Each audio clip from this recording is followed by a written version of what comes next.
Hi hello. അപ്പം നമുക്ക് നല്ലൊരു നാടൻ ബീഫ് കറി ഉണ്ടാക്കിയാലോ. ഇതുപോലെ നല്ല നാടൻ ചോറിലൊക്കെ കൂട്ടാൻ പറ്റിയ അടിപൊളി ടൈറ്റായിട്ടുള്ളൊരു ബീഫ് കറി. അതിന് വേണ്ടി 2 സവാള എടുത്തിട്ടുണ്ട്, ഇഞ്ചി എടുത്തിട്ടുണ്ട്, കുറച്ച് വെളുത്തുള്ളി എടുത്തിട്ടുണ്ട് കേട്ടോ, 3 തക്കാളി, അതുപോലെ തന്നെ കുറച്ച് മല്ലിച്ചപ്പ്, അതുപോലെ തന്നെ കുറച്ച് പുതിന.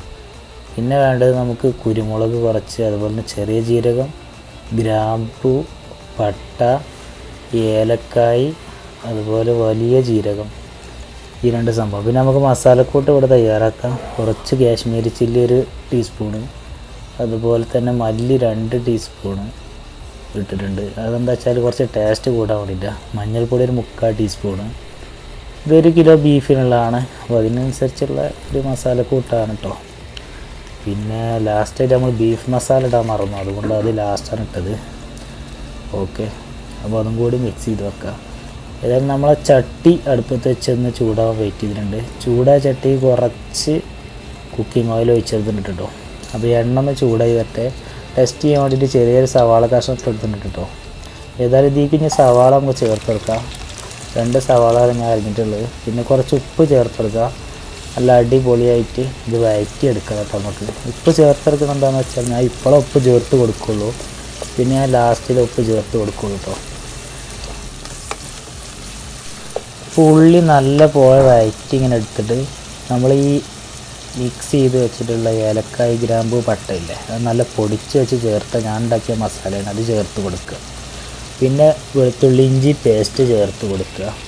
പിന്നെ നമുക്ക് കുറച്ച് മല്ലിയില വെട്ടിയിട്ടത് ചേർത്ത് കൊടുക്കട്ടോ. പിന്നെ കുറച്ച് പുതിനയിലയും ചേർത്ത് കൊടുക്കുക.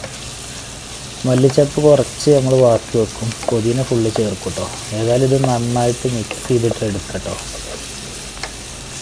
ഏതായാലും ഇതൊന്ന് മൂടി വെച്ചിട്ട് നന്നായിട്ടൊന്ന് വേവോളൊന്ന് നമുക്ക് വെയിറ്റ് ചെയ്യാം കേട്ടോ. ഏകദേശം നല്ല ഉള്ളിയൊക്കെ എടുത്ത് വന്നിട്ട് കേട്ടോ. ഇതിലേക്ക് കുറച്ച് തക്കാളി ചേർത്ത് കൊടുക്കട്ടോ. പിന്നെ നമ്മൾ ഉണ്ടാക്കി വെച്ചിട്ടുള്ള മസാലക്കൂട്ട് ഇതിലേക്ക് ചേർത്ത് കൊടുക്കട്ടോ. ഇങ്ങനെ മസാലക്കൂട്ട് ചേർത്ത് കൊടുക്കണമെന്ന് വെച്ചാൽ നമുക്ക് നല്ല ടേസ്റ്റ് ഇതിലേക്ക് നല്ല പിടിക്കാൻ വേണ്ടിയിട്ടാണ്. പറ്റി പിടിച്ച മസാലയൊക്കെ ഒന്ന് വെള്ളം ഒന്ന് ഇതാക്കിയിട്ട് അതിലേക്ക് ചേർത്ത് കൊടുക്കുന്നുണ്ട് കേട്ടോ. ഏതായാലും നല്ലോണം ഒന്ന് വഴറ്റിയെടുക്കണം, മിക്സ് ചെയ്തെടുക്കണം കേട്ടോ. നല്ലവണ്ണം മിക്സ് ചെയ്തെടുക്കണം. ഇങ്ങനെ മസാല ചേർത്ത് കൊടുത്താൽ എന്താണെന്ന് വെച്ചാൽ നല്ല ടേസ്റ്റായിരിക്കും. അതുപോലെ തന്നെ ബീഫിലേക്കും ഇതിലേക്കും നല്ല മസാല ഇറങ്ങും, തക്കാളിയിലേക്കും ഒക്കെ നല്ല മസാല, അടിപൊളി ടേസ്റ്റ് ചെയ്യുക കേട്ടോ. ഇതൊന്ന് അടച്ച് വെച്ച് വേവിച്ചെടുക്കട്ടെ നമുക്ക്. ഏതായാലും തുറന്ന് നോക്കിയപ്പോൾ അത്യാവശ്യം 5 മിനിറ്റ് കഴിഞ്ഞപ്പോൾ നല്ല വെന്ത് വന്നിട്ടുണ്ട് കേട്ടോ. മസാല നമ്മൾ അടിപൊളി മസാല ഏകദേശമൊക്കെ സെറ്റായി ഇങ്ങനെ വന്നിട്ടുണ്ട് കേട്ടോ. ഓക്കെ, അടിപൊളിയായിട്ട് നല്ല മിക്സ് ചെയ്ത് ഒന്നും പാടെ ഇളക്കി കൊടുക്കട്ടോ. പിന്നെ ഇതിലേക്ക് നമ്മൾ ഹാഫ് കുക്കഡായിട്ടുള്ള ബീഫാണ് ചേർത്ത് കൊടുക്കുന്നത് കേട്ടോ. ഈ ബീഫിന് അത്യാവശ്യം മസാല പിടിച്ചിട്ടുള്ള ബീഫാണ്. ഈ ബീഫ് നമ്മൾ ചേർത്ത് കൊടുക്കുക. അതിൻ്റെ റെസിപ്പി ഞാൻ പിന്നെ ഒരു വീഡിയോ ആണെങ്കിൽ ചെയ്ത് തരുന്നുണ്ട്, ഈ ഒരു ബീഫ് കുക്ക് ചെയ്യണത്. ഹാഫ് കുക്കഡ് ബീഫാണ്, കാരണം നമുക്ക് സമയം കുറവായതുകൊണ്ട് ഇങ്ങനെ ചെയ്യല്ലാതെ വേറെ നിവർത്തില്ല. ബീഫ് ഈ മസാലയിൽ വെച്ച് നന്നായിട്ട് ഇളക്കി മിക്സ് ചെയ്ത് യോജിപ്പിച്ച് കൊടുക്കട്ടോ. കാരണം ഇതിലുള്ള ഒരു വെള്ളം കാര്യങ്ങളൊന്ന് വറ്റി ഒന്ന് ടൈറ്റായിട്ട് വരാൻ വേണ്ടിയിട്ടാണ് നമ്മളിങ്ങനെ ചെയ്യുന്നത് കേട്ടോ. നല്ല ടേസ്റ്റ്, നല്ല ഡെലീഷ്യസ് ആയിട്ട് നമുക്ക് അടിപൊളിയായിട്ടുള്ളൊരു കറിയൊക്കെ കിട്ടാൻ വേണ്ടിയിട്ടുമാണ് ഇങ്ങനെ ചെയ്യുന്നത്. അടച്ചിട്ടൊന്ന് വേവിച്ച് കൊടുക്കട്ടോ. നമുക്ക് വെയിറ്റ് ചെയ്യാം. ഏകദേശം ഒരു 10 മിനിറ്റ് കഴിഞ്ഞ് തുറന്നാക്കുക തന്നെ ഏകദേശം നല്ല ബീഫിലൊക്കെ അത്യാവശ്യം മസാല പിടിച്ചിട്ടുണ്ട്. ഞാൻ ഈ ബീഫ് ഹാഫ് കുക്ക് ചെയ്ത ആ വെള്ളം തന്നെയാണ് ഇതിലേക്ക് ചേർത്ത് കൊടുക്കുന്നത് കേട്ടോ. അതുകൊണ്ട് കറിക്ക് നല്ല തിക്നെസ് ആയിരിക്കും. കുറച്ച് മല്ലിയില ഇതിൻ്റെ മുകളിലൂടെ ഒന്ന് ഇട്ട് കൊടുക്കണ്ട, ബാക്കിയുള്ള മല്ലിയിലാണ്.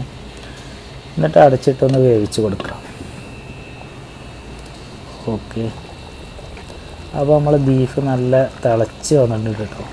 നല്ല മല്ലിയിലൊക്കെ നല്ല അടിപൊളിയായിട്ട് ഇതിൻ്റെ ഫ്ലേവറിൻ്റെ മണം കാര്യങ്ങളൊക്കെ വരുന്നുണ്ട്. ഇതിൻ്റെ ഉപ്പ് നമുക്ക് നോക്കാം. ഇപ്പോൾ ഈ ടൈമിലാണ് ഞാൻ ഉപ്പ് ഇടുന്നത് കേട്ടോ. ലാസ്റ്റിൽ എനിക്ക് പിന്നെ അളവ് അറിയണതുകൊണ്ട് സ്പൂണിൻ്റെ ആവശ്യമൊന്നുമില്ല, അതിൻ്റെ ഒരു എക്സ്പീരിയൻസിന് വെച്ചിട്ട് ഇട്ടാണ്. ഉപ്പ് കൂടുന്നില്ല കേട്ടോ. ഓക്കെ, ഏകദേശം നമ്മുടെ ബീഫ് കറി റെഡി ആയിട്ടുണ്ട് കേട്ടോ. നല്ല കട്ടിയോ നല്ല തിക്നെസ്സോട് കൂടിയിട്ട് ലൂസാവാത്തൊരു അടിപൊളി കറിയായിരുന്നു. കാരണം ഇങ്ങനെ കറി ഉണ്ടാക്കി നോക്കിയാൽ നല്ല ടേസ്റ്റും ആയിരിക്കും, അതുപോലെ തന്നെ വല്ലാതെ ലൂസും ആവില്ല, കൈവിട്ട് പോവുകയുമില്ല. കാരണം നമ്മളെ ബാച്ചിലേഴ്സിനൊക്കെ ഉണ്ടാക്കാൻ പറ്റിയ നല്ലൊരു അടിപൊളി ബീഫ് കറിയാണെന്ന് പറയാം എനിക്ക്. കാരണം കുറച്ച് ടൈം, ഒരു 15-20 മിനിറ്റ് കൊണ്ട് നമുക്ക് ബീഫ് കറി ആവുകയും ചെയ്യും. അങ്ങനെ ചെയ്ത് നോക്കിയാൽ കേട്ടോ. ഏതായാലും നമുക്ക്